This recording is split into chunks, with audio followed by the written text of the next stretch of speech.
Shalom, shalom, Israel, shalom.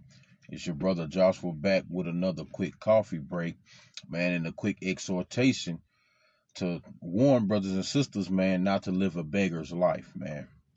Right? Every man and every woman should want to have their own, at all costs. Should always want to work and strive for their own, to build their own house, start their own families, so on and so forth, man. You know, The Lord said, don't live a beggar's life. You don't want to have to depend on anybody for anything, right? Be on the street corners, begging for money, sleeping from house to house, just not having anything for yourself, right? So you don't want to live a beggar's life, right? So I'm going to kick it off real quick. The book of Sirach, or Ecclesiasticus, chapter 40 and verse 28, and it reads, My son, lead not a beggar's life, for better it is to die than to beg. All right, so the Lord said, man, don't live a beggar's life. It's better for you to be a dead man than to beg. You always waiting for somebody else to get something for you to have it, instead of you going out and getting it for yourself, right? Reading on, it says, the life of him that dependeth on other men's tables is not to be counted for a life, for he polluteth himself with other men's meat. But a wise man well nurtured will beware thereof. So you don't want to be sitting up in somebody else's house waiting on somebody to cook some food in order for you to eat, right? You don't want to be those that are sleeping on other men's couches, and then when they have company come over, you got to go hide in the room, or you got to go wait outside. You sitting around, you don't have your own house, your own food, your own essentials, right? Shalom, King, right? That's a beggar's life. The Lord said, man, it is better for you to be a dead man to be waiting on some other man to take care of you, right? Reading on. It says, begging is sweet in the mouth of the shameless, but in his belly shall burn a fire. So, man, you got those type of people that are very shameless. They don't mind using other people's stuff. They don't mind, borrowing and taking and not paying back. They don't mind sitting around waiting for another man to eat for them to eat. Right? You sitting up in some other man's house, laying up on his couch, hungry, your stomach touching your back, but you gotta wait till he get off work and come home and fix a meal before you can even eat. That's a shameless man. Right? I'm gonna read that one more time. It says, begging is sweet in the mouth of the shameless, but in his belly there shall burn a fire. Right? That hunger, man. Just like you see those vagabonds, and Esau is, hey man, Esau's notorious for that. On every corner you turn, on every street light, what Esau doing? He on the corner with a sign talking about, I'll do anything for some food. He's sitting out there 24/7, begging for some food instead of getting up and going to get a job, right? To acquire the essentials that are needed for his own nourishment. And Jake is following suit. I'm starting to see more and more Jake out there, man.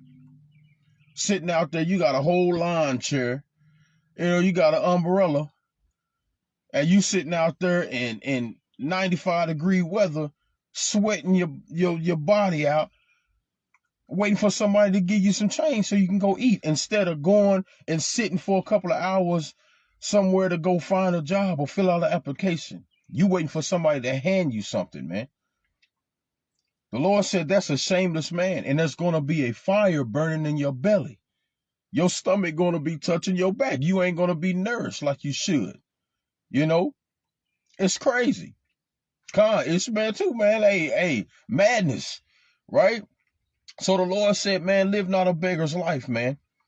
Take 30 minutes, right? That you can go to a job and acquire your own vehicle, then put a roof over your head, put food in your refrigerator, clothes on your back, and take care of you, and if you have a family as well, right?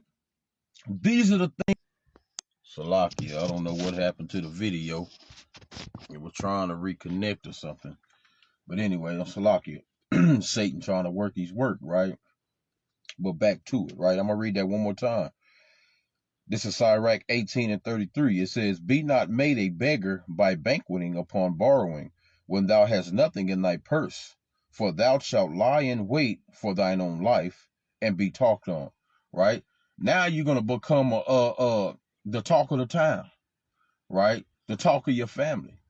Every time you show up to an event, or, every time you show up around your family, here come this cat, here comes so-and-so. He always asking for something. He always got his hand out. All right. Hide your goods. You got that Debo spirit. Oh, here come so-and-so, man. Hey, put your chains up. They known for jacking. They known for asking for something. They never want to bring it back, man. They never want to gather the things for themselves, but they always take it from somebody else. The Lord said that's a shameful thing, right? That you want to build your fortune or your house with somebody else's goods, right? That's shameful. Instead of going out for yourself and acquiring the things that are necessary for you as a man, you call yourself a man, or you call yourself a grown woman, but yet you're depending on somebody else to take care of you, right? That's a shameful thing in the eyes of the Most High. It should be a shameful thing in your own eyes for not wanting your own, right? Let me get another precept real quick. I'm going to stay in Sirach, man, right? Sirach chapter 21 and verse 8. He says, he that buildeth his house with other men's money is like one that gathereth himself stones for the tomb of his burial. You see that? Read that one more time. It says, he that buildeth his house with other men's money is like one that gathereth himself stones for the tomb of his burial. Right? You building your own kingdom on somebody else's money instead of your own, right? You can heap a fire on somebody else's head, because guess what? You're taking, and you're not giving back. They're not receiving anything from you. You're steady taking and building upon what you have with somebody else's goods. And that can heap a fire on their heads and come back and destroy you for that and put you to death, right? Or that's an example of you not loving your brother as you love yourself. You're thinking of being selfish and dealing with your own needs rather than others. You're steady taking from the pot, but you're not replenishing what you have taken, right? That can make you become an enemy amongst your brothers, amongst your family. And the Lord said that's like you heaping up stones for your own burial, for your own death, man. You're digging your own grave, man. Right? Especially somebody that want to take and never give back. Those are the ones that are hated amongst many. Right? They're hated amongst many. And they get that ill name to every time you bring yourself around somebody, their countenance change. They huffing and puffing. Oh, here come this brother, or here come this sister, man. You got that Felicia spirit, man. Let me borrow your microwave. I'm trying to cook some chicken. I mean, come on, man. You really don't want that, man, in your life. It should be embarrassing for you. So let me get another precept. I'm going to stay in Sirach, man. Right? I'm going to go to Sirach chapter 4 and verse 31. It says, let not thine hand be stretched out to receive, and shut when thou shouldest repay. So the Lord said, don't let your hand always be open and your palm up. Always got your hand greased and ready for somebody to put something in it. But yet, when it's time to repay that favor, guess what? Your hand, I ain't got it. Oh man, this is what happened, man. I had to, you know what I'm saying? I had to do this and I had to do that. And I ain't able to pay you back, man. I'll get you back next week. And then next week roll around. Man, bro, I had to do this, man. This came up. All right, cool. I'll get you next week. Boom. Next week come back around. Man, it's an ongoing process, man. The Lord said, don't have your hand out with your nasty palm standing up, right? Ready for somebody to pad and grease your pockets, but yet you can't give that back. The Lord calls you a wicked man when you do stuff like that. That's wicked because there's no love there. You're selfish. You're self-willed. All you thinking about is yourself. The Lord said there's no greater love than a man that'll lay down his life for his friend. It ain't always meaning physically laying down your life. Guess what? Your friend has went out on a limb and gave you his last. Well, guess what? You should return that favor and put your life on the hold too and say, okay, I'm going to take care of my brother in that same situation because he looked out for me. But you would be deemed a wicked, evil man if you refuse not to do that. All right, let's get another precept real quick. Go to the book of Psalms, man. Chapter, let's see, 37 and Shalakia. Psalms 37 and verse number 12. He said, Shalakia, verse 12, it says, no, not 12, 21. It says, the wicked borroweth and payeth not again, but the righteous showeth mercy and giveth. Right? So I'm going to read that one more time. It says, the wicked borroweth and payeth not again, but the righteous showeth mercy and giveth. So you would be deemed a wicked man if you always borrowing something and you never give it back. Right? You always asking for something and you don't give it back to him. But you say you're a righteous man if you give it back, man. You give back what you have borrowed, man. Right? Because what they tell you in the world, man, if you don't put forth no effort, man, to do anything, then guess what? You're gonna go hungry, man. You don't work, you don't eat, you don't grind, you don't shine. Right? That's in the scriptures, man. Right? Let me get there real quick. And Second Thessalonians, right? Lucky, let me get there. 2 Thessalonians 3 and verse number 10. It says, for even when we were with you, that we commanded you, that if any would not work, neither should he eat. Right? Reading that again. It says, for even when we were with you, this we commanded you, that if any would not work, neither should he eat. So if you don't work, if you don't do your own thing to go out and nourish yourself, your family, so on and so forth, then guess what? You don't get to eat. Especially a man with a family. If you don't put forth the effort to do so, to take care of you, in order to keep you built up and have the strength to go out to provide for your wife and your children, you're a wicked man and you don't get to eat.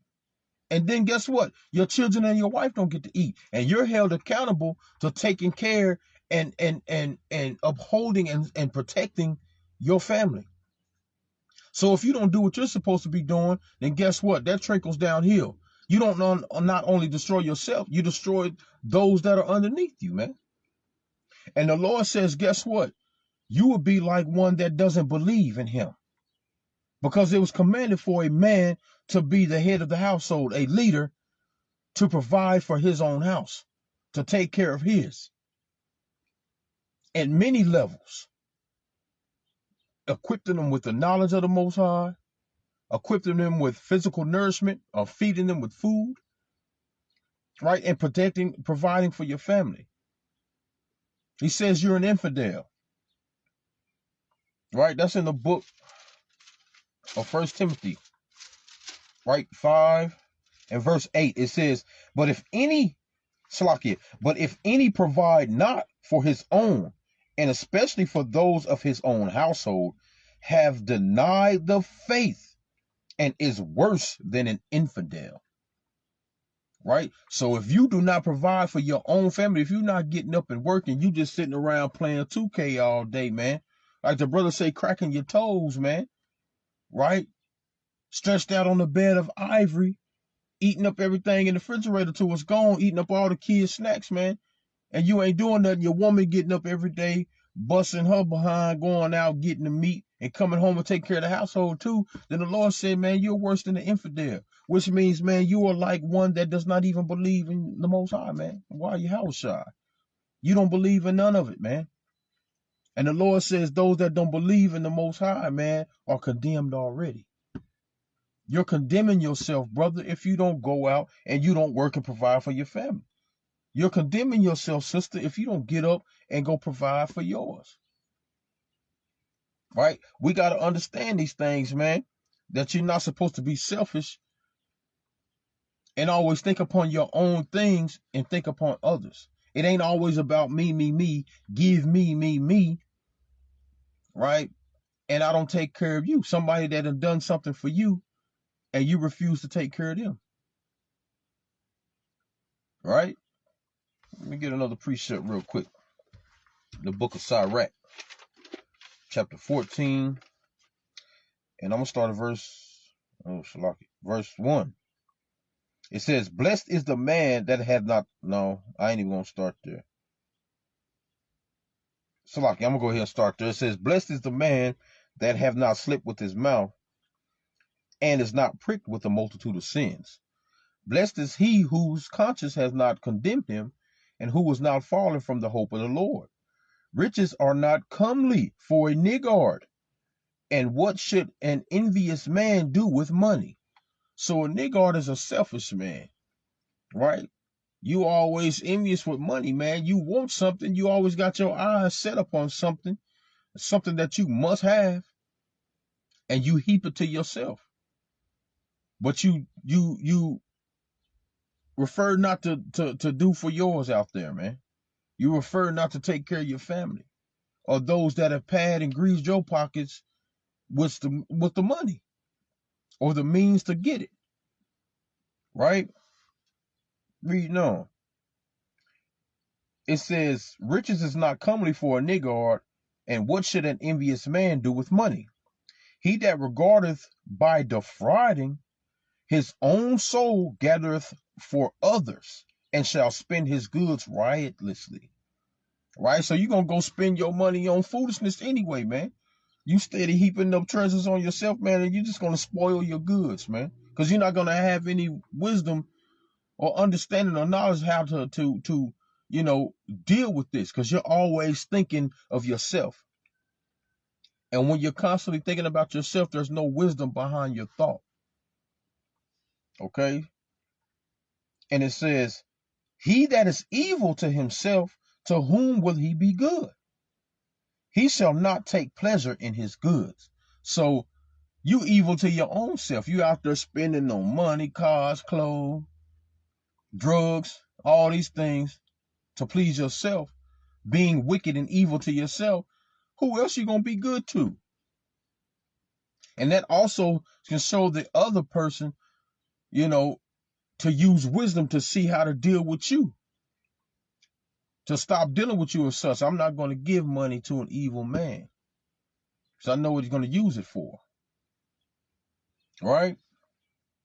So if you're not good to yourself, you cannot be good to anybody else. Right? Let me read on. It says, there is none worse than he that envieth himself, and that is a recompense of his wickedness. And he doeth good, he doeth it unwillingly, and at the last he will declare his wickedness. So sometimes cats can repay you back. Sometimes a brother might give you something back, but guess what? When he doing it, he ain't doing it because, He knows it's the right thing to do. He doing it because all right, nigga, here, take this. Right here, you can have it, man. I'm tired of you asking me for this money back. Right? You're not doing it in the sincerity of your heart. You doing it just because, or you doing it to be seen of men. Right? You heaping up a little money for yourself. Now you're recording it. You giving it to the poor. You giving it to somebody. Look what I'm doing. Look what I'm doing. Or I did this. I did that. That's wicked, man. All right. And it says, a covetous man's eyes is not satisfied with his portion, and the iniquity of the wicked drieth up his soul. Right? So you're never full of what you have. You always got to have somebody else's. Right? And it says, a wicked eye envieth his bread, and he is a niggard at his table. So you're very envious with your money. Means you's a tight ass. Right? Salakia, but that's what you are. You tight with your money. You don't want to give. Right? You always got your hand out, but you don't want to give back. You selfish, you cheap. Say you a niggard at the table, man. Right? Let me read on. Salaki, it says, I'm gonna go ahead and read on. It says, my son, according to the ability, do good to thyself, and give the Lord his due offering. Remember that death will not be long in coming, and that the covet of the grave is not showed unto thee. So remember, man, do good to people, man, that do good to you. Because understand, death is around the corner, always. You never know when you're going to be put to death, or you're going to have to answer for the wickedness you've done, or when the Lord just going to call you home. So you always want to be doing good, not being that beggar, not being that envious man, that covetous man, right? And just being a niggard, right? Through and through. It says, do good unto a friend before thou die, and according to thy ability, stretch out thy hand and give him. Right? Defraud not thyself of a good day, and let not the part of the day desired overcome thee. Shalt thou not leave thy travails unto another, and thy labors to be divided by lot? Give and take, and sanctify thy soul, for there is no seeking of dainties in the grave. Right? So once you go to the grave, there ain't no looking for no money, man. There's no getting to the bag. There's no, asking for things. There's no acquirement of knowledge. None of that. Because you're dead and gone. So while you're here, you should do good to others unless you be cut down before your day, man. Right? You don't want to be that selfish person, man, and understand that you have all this money heaped to yourself, but yet you don't want to give back. Because guess what? Soon, all of your foolish ways are going to catch up with you, and your money's going to be gone anyway. You see it all the time with a lot of these celebrities. They heaping all this money to themselves, and they gathering all this type of, wealth and things like that, but they're not giving back to the people. They're not doing anything. They buying all these cars riotously, spending on these women, on this jewelry, these big houses, these immaculate trips. But then next thing you know, boom, they broke at the end of the day. Spending their money riotously, man. Not taking care of their people. All right, let me get a precept real quick. Book of Proverbs. Chapter 21 and verse number 20. It says, there is treasure to be desired, and oil in the dwelling of the wise, but a foolish man spendeth it up. Right? A foolish man spendeth it up. Right? There is a treasure to be desired, and oil in the dwelling of the wise, but a fool will spend a foolish man spendeth it up. That's not what I wanted, I don't think. Salakia. I don't think that's what I wanted.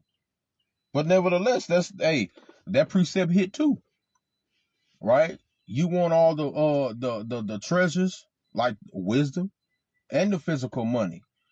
But a foolish man is going to spend it up because he's not giving it back freely, right? The Lord paraphrased and said that for what much is given, much is required. So if you're given much of a substance, then you're required to give that back. That equates to riches on a physical level and riches on a spiritual level, right? You're required to give that back. You can't be selfish and be a niggard and not give that back, right? You have to distribute it freely and willingly, right? And that ain't even the precept I wanted, but that's the spirit right there, right? So move it on. Being that selfish, envious man can also break you down spiritually and mentally, man, because you're constantly thinking about riches. You're constantly thinking about how can I get to this bag? How can I get to that bag? How can I get more of this? How can I get more of that? Right? Instead of thinking of, hey, guess what?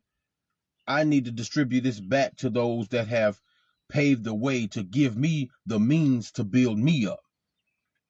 Right? I've always put my hand forth to receive, and then I received and I built upon my kingdom. Now, guess what? I don't want to give back. That's when destruction comes. That's when the problem comes. Right? The Lord said there's no rest to the wicked. You don't get any rest after that, spiritually, mentally, or physically, because you're always worried about that wicked, that sin. Get the money, get the money, get the money. And what the Lord say? The love of money is what? The root of all evil. All right, let me get a precept real quick. In the book of Sirach, chapter 31, from the top, it says, watching for riches consumeth the flesh, and the cares thereof driveth away sleep.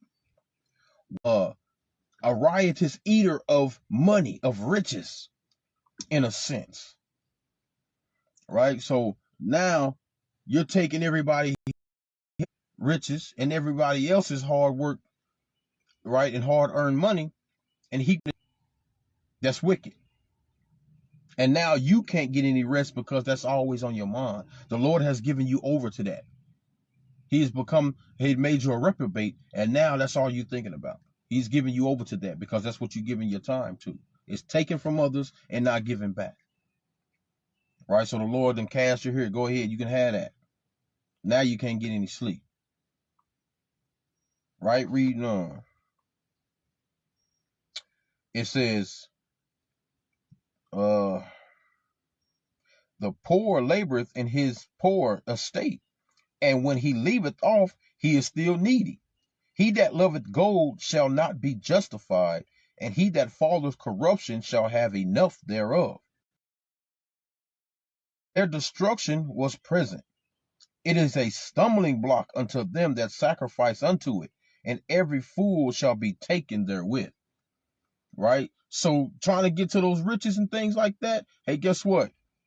That's a stumbling block to you, man. And that's going to be your destruction in the end. Taking, and not giving back. There's nothing but riches.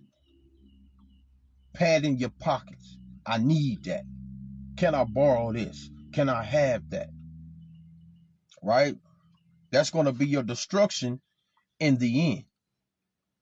Right? So let me get another precept real quick. I ain't going to be too much longer. Let me get Sirach chapter 12 and verse 5. And it reads, do well unto him that is lowly, but give not to the ungodly. Hold back thy bread, and give not unto him, lest he overmaster thee thereby. For else thou shalt receive twice as much evil for all the good thou shalt have done unto him. See that? So you got to watch who you giving the money to as well, right? You can't be giving money to a beggar and you know that that person is not going to give it back. Or you know that that person is going to take that money and use it for something that is self-destructive, like some crack or some weed, or him being a drunkard, or him just going to the strip club or something like that and just using it for wickedness instead of, hey, borrowing the money to, hey, I need this to buy some diapers, man, and I give it back to you, so and so. Right? You got to have wisdom to understand and make that discernment of, hey, man, I'm not going to give that to you because I know what you're going to use it for. Right? That's why it says, do well unto him that is lowly, but give not to a ungodly person. Right? So like, give not to the ungodly and hold back thy bread. Right? So you're not supposed to give your money to an ungodly person. So you definitely have to use that wisdom and understanding who you are giving your money to. Right? You got to remember that. Because guess what? Even your good efforts can cause a destruction for somebody else that is not doing what they're supposed to be doing with that money. So you got to, and that can be on you, because you could be possibly helping that person, destroy themselves. And you know what they're doing, and you're steady giving money to them, right? You're going to be held accountable for that instead of rebuking them for the misuse of that money that you're giving, right? Causing them to sin. It's going to be on your hands.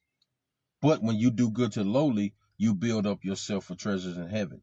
You take away a multitude of sins, right? You save your soul from death, right? When you give back. All right, let's get a precept on that. Let me get the book of Tobit. Right, get a couple more. This is the book of Tobit, chapter 4 and verse 7, and it reads, give alms of thy substance, and when thou givest alms, let not thine eye be envious, neither turn thy face from any poor, and the face of God shall not be turned away from you. Right? So don't be envious of giving your money, right? If you see a poor man and you know they actually need it, one of your brothers, give it to him freely. Right? Give what you can. Help your brother out. Right? Reading on, it says, if thou hast abundance, give alms accordingly. If thou hast abundance, give alms accordingly. If thou hast but a little, be not afraid to give according to that little. See that? So if you have enough, give it. Especially those that have plenty of money. Don't be sparingly giving to people when you know you got it like that. But if you have a little, then hey man, give what you can. Right? And it says, for thou layest up good treasure for thyself against the day of necessity, because that alms do deliver from death, and suffer not to come into darkness. See that? So when you laying up treasures for yourself, when you giving alms, man, freely and of your own will and in sincerity and in truth, not just giving because man, whatever, here, take that, get away from me. No, you giving it in sincerity because you know that they truly need that. Well, guess what? Those alms deliver you from the day of death, man. That might have added more days to your life. Or you might have mercy in the day that the Lord was going to visit you and he passed over you. Right? When you're building up the brotherhood, when you're taking care of your family, things like that, you're laying up yourself treasures for heaven instead of upon the earth. Right? And it also makes sins disappear, melt away before the eyes of the Most High, man. You make atonement for your sins by giving alms. Right? Let me get another precept real quick. Stay in Tobit.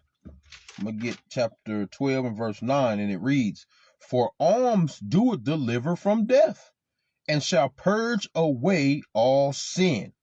Those that exercise alms righteousness shall be filled with life. See that? So alms deliver from the day of death, and it purges away sins.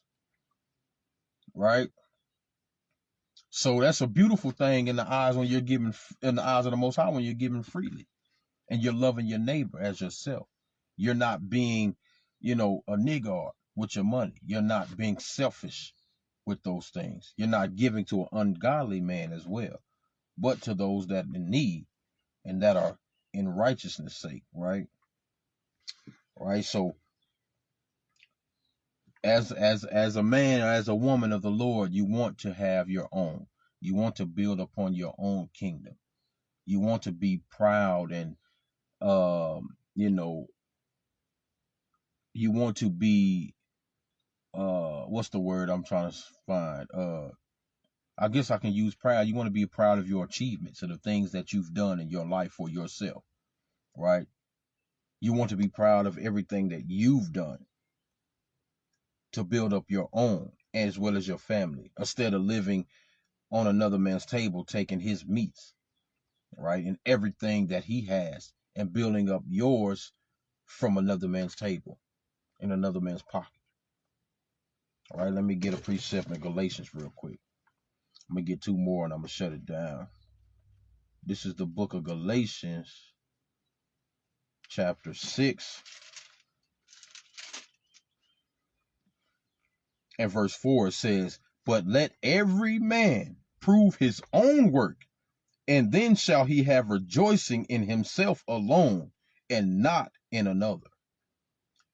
For every man shall bear his own burden." See that? I'm going to read that one more time. Galatians 6 and 4. "But let every man prove his own work, and then shall he have rejoicing in himself alone, and not in another. For every man shall bear his own burden."